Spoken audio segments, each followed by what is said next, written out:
বুধবার 15 দফা দাবি আদায়ের লক্ষ্যে মুখ্যমন্ত্রীর উদ্দেশ্যে ডেপুটেশন এবং মহাকরণ অভিযান করে বামপন্থী 3টি সংগঠন।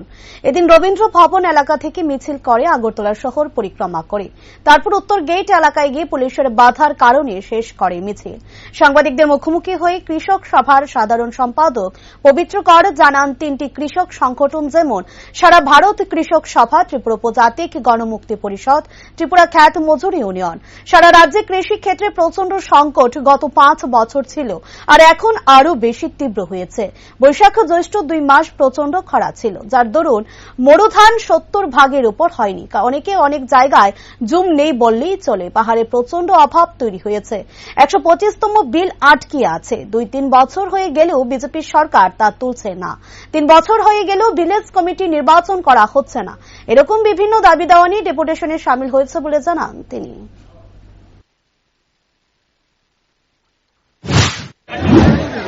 আজকের আমাদের কর্মসূচি হল 3টা সংগঠন, আমাদের কৃষক সংগঠন, সারা ভারত কৃষক সভা, ত্রিপুরা উপজাতি গণমুক্তি পরিষদ, ত্রিপুরা খ্যাত মজুর ইউনিয়ন।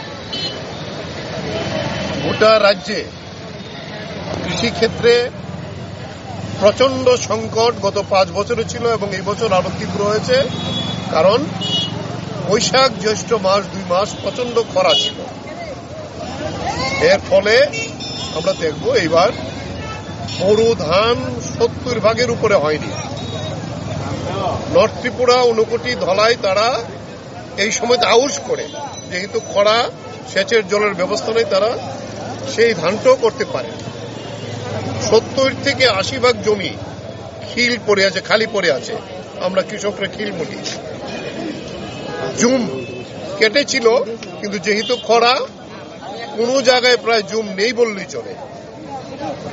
পাহাড়ে প্রচন্ড অভাব তৈরি হয়েছে। এডিসির ক্ষমতা, সেখানে 125তম বিল আটকে আছে। আজকে 2 বছরের 3 বছরের উপরে সেই বিল কেন্দ্রীয় বিজেপি সরকার এটা তুলছে না। সংবিধান সংশোধন, যাতে এডিসিকে আরো পাওয়ার দেওয়া হয়। 3 বছরের উপরে ভিলেজ কমিটি নির্বাচন করছে না। এই সমস্ত 15 দফা দাবি নিয়ে আমরা সেখানে যাচ্ছি।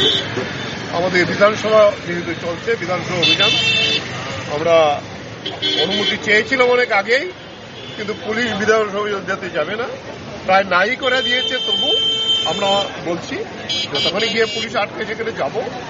মুখ্যমন্ত্রী নাকি ব্যস্ত আছেন, পরে আমাদের ডেপুটেশন নেবেন, আমরা ওনার কাছে পাঠাবো সেই ডেপুটেশনের কপি।